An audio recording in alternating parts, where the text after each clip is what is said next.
11월 19일 수요일입니다. 오늘 우리에게 주시는 하나님의 말씀은 요한계시록 8장 1절에서 13절 말씀입니다.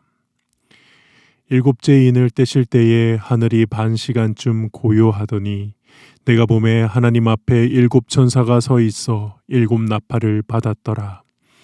또 다른 천사가 와서 제단 곁에 서서 금향로를 가지고 많은 향을 받았으니 이는 모든 성도의 기도와 합하여 보좌 앞 금제단에 드리고자 함이라. 향연이 성도의 기도와 함께 천사의 손으로부터 하나님께 올라가는지라. 천사가 향로를 가지고 제단에 불을 담아다가 땅에 쏟음에 우레와 음성과 번개와 지진이 나더라. 일곱 나팔을 가진 일곱 천사가 나팔 불기를 준비하더라. 첫째 천사가 나팔을 부니 피 섞인 우박과 불이 나와서 땅에 쏟아짐에 땅의 3분의 1이 타버리고 수목의 3분의 1도 타버리고 각종 푸른 풀도 타버렸더라. 둘째 천사가 나팔을 부니 불 붙는 큰 산과 같은 것이 바다에 던져짐에 바다의 3분의 1이 피가 되고 바다 생명 가운데 피조물들의 3분의 1이 죽고 배들의 3분의 1이 깨지더라. 셋째 천사가 나팔을 부니 횃불같이 타는 큰 별이 하늘에서 떨어져 강들의 3분의 1과 여러 물샘에 떨어지니 이 별 이름은 쓴 쑥이라. 물의 3분의 1이 쓴 쑥이 되매 그 물이 쓴 물이 되므로 많은 사람이 죽더라.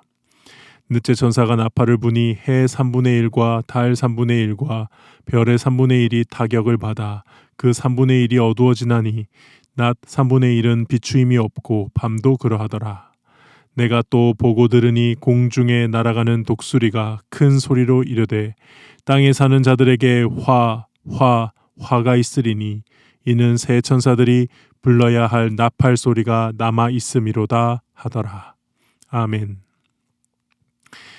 하나님의 심판을 나타내는 첫 번째 7개의 이 인들 중에서 6개의 인까지 뗀 뒤에 7장에서 믿음을 지키고 구원을 받은 백성들, 인치심을 받은 14만 4천 명이 하늘 보좌에 그 장로들과 천사들과 또 네 생물들과 함께 하나님께 예배하는 장면이 어제 본문에 등장했습니다.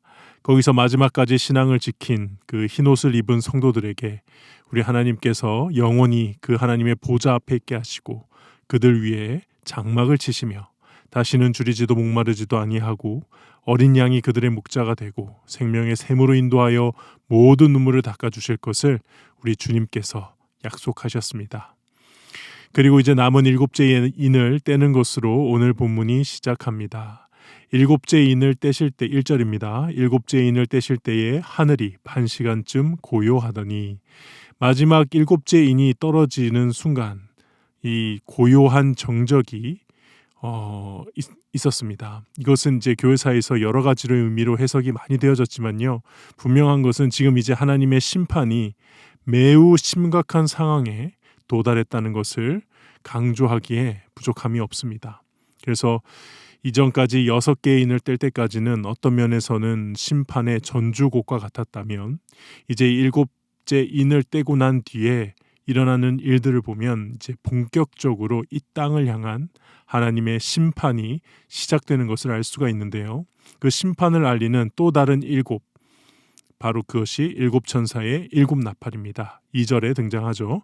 내가 보니 하나님 앞에 7천사가 서 있어 7나팔을 받았더라. 나팔은 구약에서 하나님이 직접 인간의 역사에 간섭하실 때 그 사실을 알리는 신호로 많이 사용이 되었습니다. 출애굽기 19장에서 시내산에 하나님이 나타나실 때 나팔 소리가 났고요. 그 외에 명절 때에 또 전쟁에 나갈 때에 또 시편에서는 하나님의 왕권을 드러낼 때 그리고 선지자들이 그렇게 예언했던 여호와의 날 때 나팔 소리가 나서 그것을 통해 선포가 되었죠.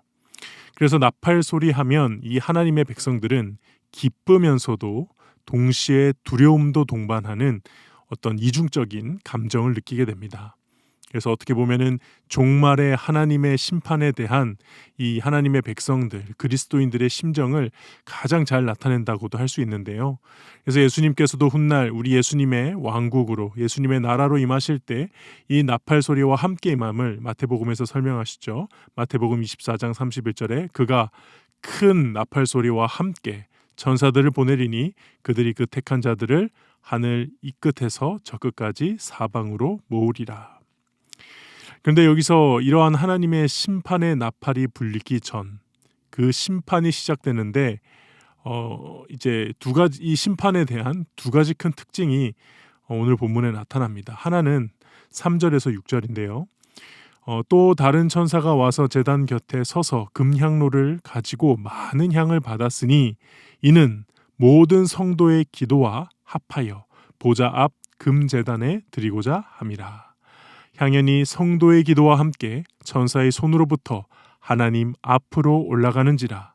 천사가 향로를 가지고 제단에 불을 담아다가 땅에 쏟음에 우레와 음성과 번개와 지진이 나더라. 하나님 심판의 첫 번째 특징이 바로 성도들의 기도의 응답으로 시작된다는 것입니다. 사실 6장 9절에서 10절에 보면은 이 순교자들, 하나님께 신앙을 가진 자들이 하나님 앞에 부르짖고 기도하는 장면이 등장하죠. 거룩하고 참되신 대주제여, 땅에 거하는 자들을 심판하여 우리 피를 갚아주지 아니하시기를 어느 때까지 하시려나 하나이까. 순교자들이 하나님께 이렇게 기도합니다. 근데 이 기도에 대해 하나님께서 응답을 미루시며 기다리게 하셨죠.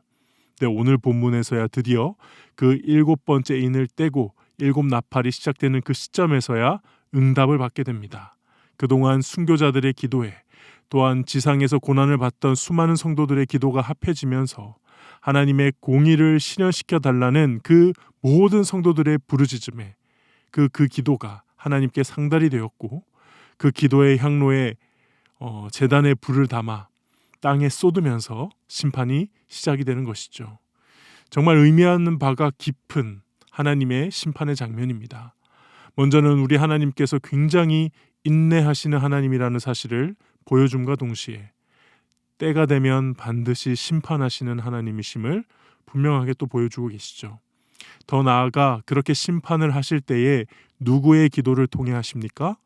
성도들의 기도, 순교자들의 기도를 듣고 그 기도에 응답하는 방식으로 하나님의 심판이 시작된다는 것입니다. 사실 여기서 기독교가 가르치는 기도, 성경이 우리에게 가르쳐주는 기도의 진면목이 등장하죠.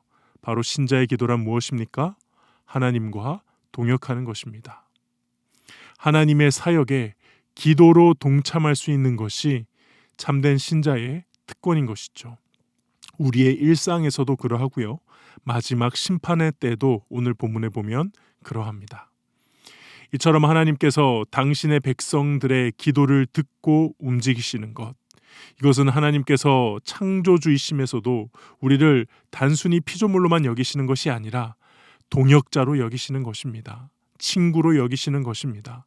하나님 당신의 승리에 우리로 하여금 참여할 수 있도록 하나님이 함께해 주시는 것입니다. 그러고 보면 구약 성경에서부터 정말 많은 경우 우리 하나님께서는 이런 방식으로 일해 오셨습니다. 아브라함이 소돔을 위해 기도할 때도 그랬고요. 모세가 이스라엘 백성을 위해 기도할 때도 그랬습니다. 하나님께서는 당신의 종들, 그 백성들의 기도에 반응하시며 우리와 동역하시며 때로는 마음까지 바꾸시는 모습을 보이시며 하나님 당신의 거룩한 뜻을 이 땅 가운데 이루어 가셨습니다. 오늘 이 아침 요한계시록을 읽으며 종말을 살고 있는 저와 여러분이 꼭 이 사실을 기억하며 기도의 자리를 지켜야 하는 줄 믿습니다. 그렇게 하나님 앞에 각각 나팔을 들고 위엄 있게 서 있던 7 천사가 이제 한 명씩 그 나팔을 불기 시작합니다. 6절에서 12절까지인데요. 여기서 이제 하나님의 심판의 두 번째 특징이 나타납니다. 바로 절제된 심판이라는 것입니다. 7절에 보시면 첫 번째 나팔로 인하여 우박과 불과 피가 땅에 떨어져 땅의 3분의 1이 불에 탑니다. 그리고 8절 9절 보시면 둘째 나팔로 인해서 불타는 산이 바다에 떨어져 바다의 3분의 1이 피가 되죠. 그리고 10절에서 11절 보면은 세 번째 나팔로 인해서 불타는 별들이 강과 샘에 떨어져서 강과 샘의 3분의 1이 쓴물이 되고요. 그리고 12절은 넷째 나팔로 인해 해와 달과 별의 3분의 1로 인해서 어두워진다. 이렇게 말씀하고 있습니다. 이 나팔 심판들을 보고 있으면은 인 심판 때처럼 처음 4번과 뒤에 3번, 총 7번이 구별된다는 거 좀 알 수 있고요. 특별히 심판의 내용을 보면은 이 나팔 심판은 출애굽기에 나오는 10가지 재앙이 떠오르는 그런 심판입니다. 근데 여기서 중요한 것은 그 피해가 전부 3분의 1로 제한되었다는 것입니다. 3분의 1만 피해를 본 것이죠. 하나님의 진노가 이거 지금 억제되고 있는 것이고요. 아직도 하나님의 경고를 듣고 회개하고 돌이킬 수 있는 그 심판 가운데서도 하나님이 기회를 주고 계시다는 것입니다. 하나님께서는 지금 이 순간에도 절제된 심판을 하고 계신 것이죠. 그런데 이건 성경에 등장하는 모든 하나님의 심판의 특징입니다. 하나님은 심판을 즐기시지 않으십니다. 하나님은 심판하실 때 우리가 혹여나 오해하는 것처럼 하나님의 분노와 노여움을 해소하기 위해 시원하게 인간에게 갚아주시고 복수하시는 그런 하나님이 아니십니다. 우리 하나님께서는 끝까지 죄인이 회개하고 돌이키는 것을 너무나 원하는 분이시고요. 소돔과 고모라의 경우에도 요나서의 니느웨의 경우에도 하나님은 언제나 심판이 아닌 회개를 원하셨습니다. 에스겔서 33장 11절입니다. 너는 그들에게 말하라. 주 여호와의 말씀이니라. 나의 삶을 두고 맹세하노니 나는 악인이 죽는 것을 기뻐하지 아니하고 악인이 그의 길에서 돌이켜 떠나 사는 것을 기뻐하노라. 이스라엘의 족속아 돌이키고 돌이키라. 너희 악한 길에서 떠나라. 어찌 죽고자 하느냐 하셨다 하라. 그러므로 오늘 심판 장면에서도 우리는 하나님의 진심을 깨달아야 합니다. 공의의 하나님이시지만 언제나 사랑의 하나님, 회개하면 용서를 원하셨던, 용서하고자 하셨던 하나님이심을 기억해야 됩니다. 그리고 이 사실을 분명히 깨닫게 된다면 우리는 그 어떤 상황에서도 속히 하나님께 돌아와야 하는 것이죠. 그러나 끝까지 돌이키지 않으면 심판의 강도는 더욱 세집니다. 13절입니다. 내가 또 보고 들으니 공중에 날아가는 독수리가 큰 소리로 이르되 땅에 사는 자들에게 화가 있으리니 이는 새 천사들이 불어야 할 나팔 소리가 남아 있음이로다 하더라. 종말이 다가옴에 따라 반역하는 인간들에게 임하는 심판의 강도가 더 세어지고 있음을 화가 있으리니 이렇게 3번이나 반복해서 표현하며 나머지 새 나팔에 대해 암시하고 오늘 본문이 마무리가 되죠. 하나님의 심판은 분명 절제되어 있지만 영원히 절제하시진 않습니다. 반드시 마지막 때의 모든 것을 완전하게 심판하시는 공의의 하나님이십니다. 오늘 본문을 통해서 우리는 무엇을 묵상해 볼 수 있을까요? 저는 오늘 특별히 이 나팔이라는 모티브로 하나님의 심판이 표현됐다는 것을 좀 깊게 묵상해 보았습니다. 나팔은 아까도 말씀드렸다시피 들었을 때에 기쁘면서 동시에 두렵습니다. 1년에 몇 번 없는 즐거운 명절 때 나팔을 불렀고 또 전쟁에 나가야 하는 그 긴장감이 감돌 때 나팔을 불렀습니다. 나팔 소리와 함께 나타나는 그 하나님 앞에 나타나 임재하셨던 그 하나님은 반가움과 신기함의 대상이었지만 동시에 함부로 다가갔다가는 죽을 수도 있는 공포와 두려움의 대상이기도 하셨습니다. 마지막 때에 울리는 나팔도 그동안 하나님께 간절히 기도했던 성도들에게는 드디어 그 기도의 응답으로서 들리는 반가운 소리였지만 자신의 마음대로 살았던 그 죄인들에게는 죽음과 절망의 소리였습니다. 이러한 나팔 소리로 나타나는 이 하나님의 심판은 양면성을 가지고요. 그리고 이러한 양면성은 더욱 더 나아가 우리가 주님의 다시 오심을 기다리며 종말을 살고 있는 우리가 하나님 앞에서 품어야 할 어찌 보면 합당한 마음가짐 또한 양면적인 마음이 아닐까 그렇게 묵상을 해봅니다. 혹여나 한쪽으로 치우쳐 하나님을 친근하게만 편하게만 여긴다는 것, 이것은 문제가 있는 것이고요. 또 다른 한쪽으로 하나님을 두려워만 하고 공포스럽게만 여기는 것, 이 역시 문제가 있습니다. 언제나 양면성이 공존합니다. 참 두렵다가도 참 평안하고 참 친근하다가도 참 무서운 분이 우리 하나님이십니다.